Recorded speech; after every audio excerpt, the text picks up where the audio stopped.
Narmada యశాల audio సిరీస్కి స్వాగతం. నేను మీ నర్మద. భార్యాభర్తల రొమాంటిక్ లవ్ స్టోరీ కాంట్రాక్టు పెళ్లి భాగం 45.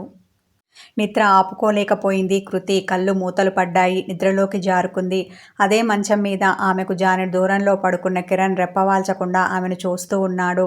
బేబీ బంపుతో ఆమె కంటికి ఇంపుగా కనిపిస్తుంటే అతని మనసు తియ్యగా ములిగింది. ఆమెని అలా చూస్తూ చూస్తూ ఎప్పటికో నిద్రలోకి జారుకున్నాడు కిరణ్. ఉదయం అతని సెల్ రింగ్ అవుతుంటే అప్పుడు మెలకువ వచ్చింది అతనికి. కళ్ళు తెరిచి చూశాడు. మంచం మీద కృతి లేదు. సెల్ చేతిలోకి తీసుకొని కాల్ లిఫ్ట్ చేశాడు. నిద్రమత్తుతో హలో అన్నాడు. సార్, ఈరోజు బోర్డు మీటింగ్ ఉంది అని ఆమె అనగానే ఉలిక్కిపడ్డాడు. ఇప్పుడా చెప్పడం అని హారికని కోపగించుకున్నాడు. నిన్న చెప్పడం మర్చిపోయాను. సారీ సార్ అంది హారిక. లేచి టైం చూస్తూ ఎన్నింటికి అడిగాడు కిరణ్. 10 o'clock సార్ అంది హారిక. నీకు కొంచెమైనా బుద్ధుందా? ఇప్పుడు టైం ఎంత అయిందో తెలుసా? ఆల్రెడీ 9:30 విసుక్కున్న అతడు సరే వచ్చేస్తాం అని చెప్పి కాల్ కట్ చేశాడు. కృతి అని పెద్దగా పిలుస్తూ గదిలో నుండి హాల్కి వచ్చాడు. ఆమె అక్కడ లేదు. వంటింట్లోకి వెళ్ళాడు. అక్కడ వంట ఆవిడకి ఏదో వంట చెయ్యమని పురమాయిస్తోంది సుదేష్ణ. ఆంటీ, కృతి ఎక్కడా? ఆమెను అడిగాడు.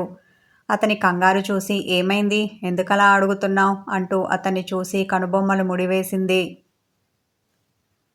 అర్జెంటుగా ఆఫీస్కి వెళ్ళాలి అన్న అతడు లాన్కి వచ్చాడు. ఆమె అక్కడ ఉన్న పూల మొక్కల మధ్య అటూ ఇటు తిరుగుతూ ఎవరితోనో ఫోన్లో మాట్లాడుతోంది. వేగంగా కృతి దగ్గరికి వచ్చి ఆమె ముందు నిలబడ్డాడు. ఆమె మాట్లాడుతూనే ఏంటని కళ్ళు ఎగరవేసింది. కాల్ కట్ చేయమని సైగతో చెప్పాడు. నేను తర్వాత చేస్తాను అని కాల్ కట్ చేసింది కృతి. ఆమె నైట్ డ్రెస్లో ఉండడం చూసి త్వరగా రెడీ అవ్వు, వెళ్ళాలి అన్నాడు.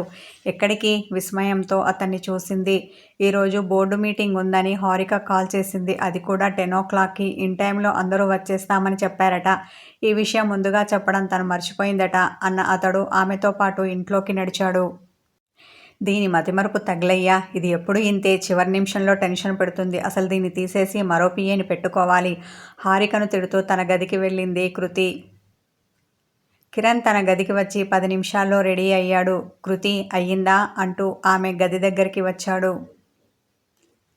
బోర్డ్ ఆఫ్ మీటింగ్ ఉండడంతో ఆమె డ్రెస్ కాకుండా చీర కట్టుకుంటూ ఉంది. అర్జెంటుగా వెళ్లాల్సి ఉన్నప్పుడే ఇంకా ఆలస్యం ఎక్కువ అవుతుంది. వెధవ చీర అస్సలు కుదరడం లేదు. చీర సరిగ్గా కుదరక అవస్థ పడుతోంది కృతి. ఈ టెన్షన్లో ఇది అవసరమా? చక్కగా డ్రెస్ వేసుకోలేకపోయావా అన్న కిరణ్ ఆమె దగ్గరికి వచ్చి చీర కుచ్చిళ్ళు పట్టుకున్నాడు. ఇబ్బందిగా కదిలింది కృతి. అతడు పైట సవరించి సేఫ్టీ పిన్ కూడా పెట్టాడు. ఇదంతా ఎందుకు చేస్తున్నావని ఆమె అతనితో గొడవ పడడానికి సమయం లేదు. బిడియపడింది, కానీ నోరు విప్పలేదు. ఒకసారి ఆమెను కింది నుండి పై వరకు చూసి చిలిపిగా నవ్వాడు. ఆమె అతన్ని గుర్రుగా చూసింది. ముసిముసిగా నవ్వి ఇక వెళ్దామా అన్నాడు. తల ఆడించి తన సెల్ ఫోన్ చేతిలోకి తీసుకున్నాడు. వాళ్ళు తినకుండానే వెళ్ళడం చూసి టిఫిన్ చేసి వెళ్ళండి వెనక నుండి పిలిచింది సుదేష్ణ. టైం లేదమ్మా అంది కృతి. అయితే కారులో అయినా తిను అన్న ఆమె గబగబా బాక్సులో ఉప్మా పెసరట్టు పెట్టి ఇచ్చింది. అప్పటికే కారులో కూర్చున్న కిరణ్ హారన్ కొట్టాడు. కృతి బాక్స్ పట్టుకొని గబగబా నడుచుకుంటూ వచ్చి కారెక్కి కూర్చుంది. అతడు కారును ముందుకు తోలాడు. వీధి మలుపు తిరిగి రోడ్డెక్కగానే బాక్స్ అలా పట్టుకొని కూర్చునే కన్నా తినొచ్చు కదా అన్నాడు. తినాలని లేదు అంది కృతి. ఇష్టం లేకున్నా తినాలి. అసలే మీటింగ్ ఉంది. నీకు అక్కడ మాట్లాడడానికి ఓపిక ఉండాలి కదా అన్న అతడు తల తిప్పి తినమన్నట్టు చూశాడు. తింటాను, కానీ నువ్వు ముందు రోడ్డు చూడు అన్న ఆమె బాక్స్ ఓపెన్ చేసింది. నెయ్యి రాసిన పెసరట్టు వాసన గుప్పున అతని ముక్కును తాకింది. నోట్లో నీళ్లు ఊరాయి. కడుపులో ఆకలి కేక వేసింది. ఆమె తింటూ ఉంటే నాకొక్క ముద్ద పెట్టొచ్చు కదా అన్నాడు. ఏంటి అని దీర్ఘం తీసిన కృతి, డ్రైవింగ్ చేస్తూ ఎలా తింటావు అంది. నువ్వు తినిపిస్తే తింటాను. అయినా డ్రైవింగ్ చేస్తుంది చేతులు కానీ నా నోరు కాదు కదా ఆమె వైపు చూడకుండానే అన్నాడు. అయినా సరే అలా తినకూడదు. నీకోసం కాస్త ఉంచుతాను, కానీ వెళ్ళాక తిను అన్న ఆమె తింటూ ఉంది. రాక్షసి, తన చేత్తో ఒక ముద్ద పెట్టొచ్చు కదా మనసులో తిట్టుకున్నాడు కిరణ్. ఆ నేతి వాసన పీలుస్తూ మరింత స్పీడ్గా డ్రైవ్ చేశాడు కిరణ్. కాసేపటికి సడన్ బ్రేక్తో కారు ఆపాడు.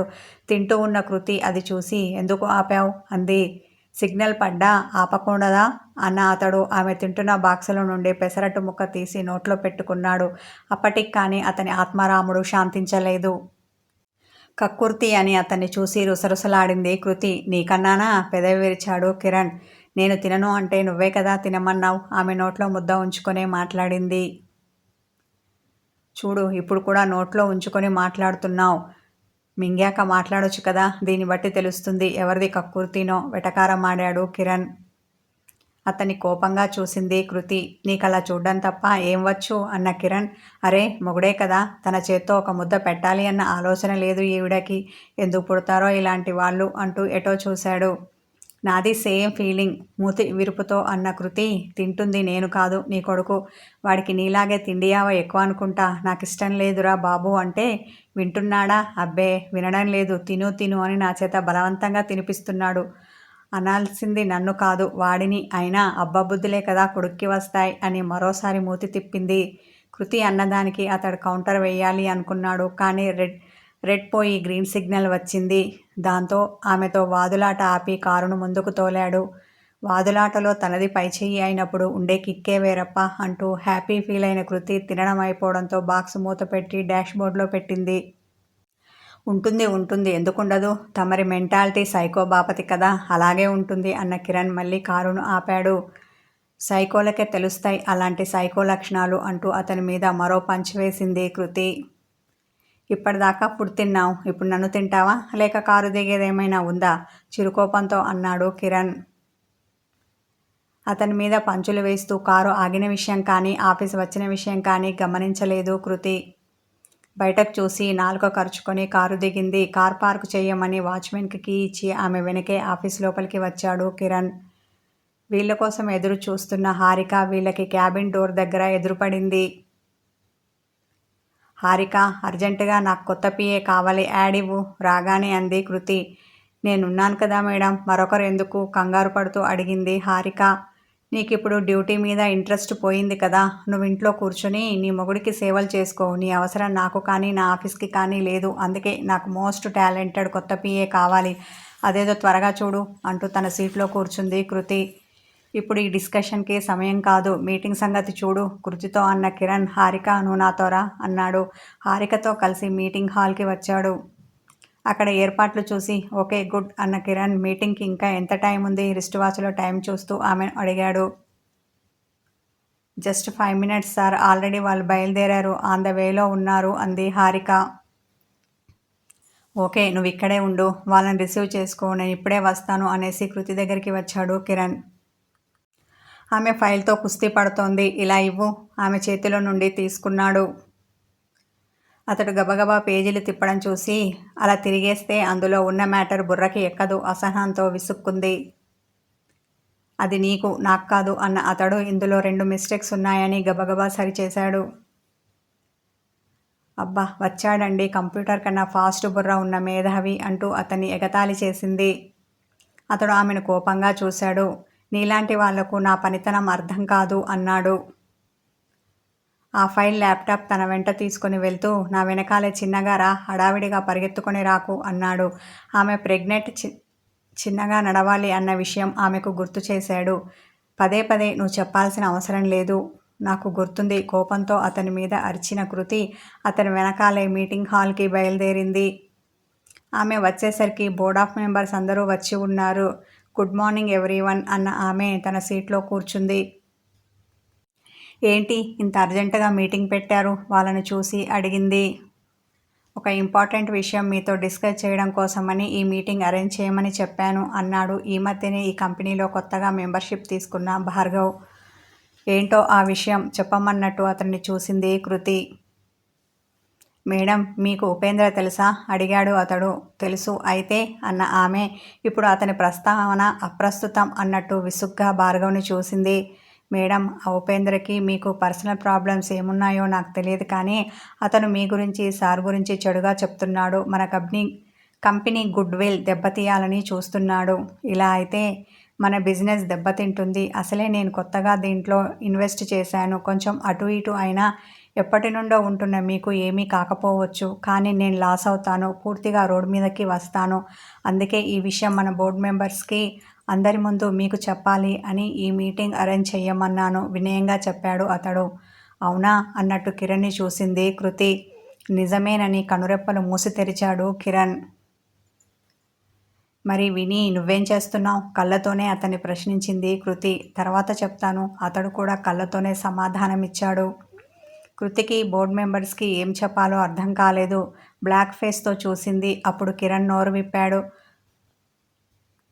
చూడండి మెంబర్స్, మీరు ఆందోళన చెందడంలో అర్థం ఉంది. కానీ అతని వల్ల మన బిజినెస్కి కానీ మన కంపెనీకి కానీ ఎలాంటి చెడు జరగదు.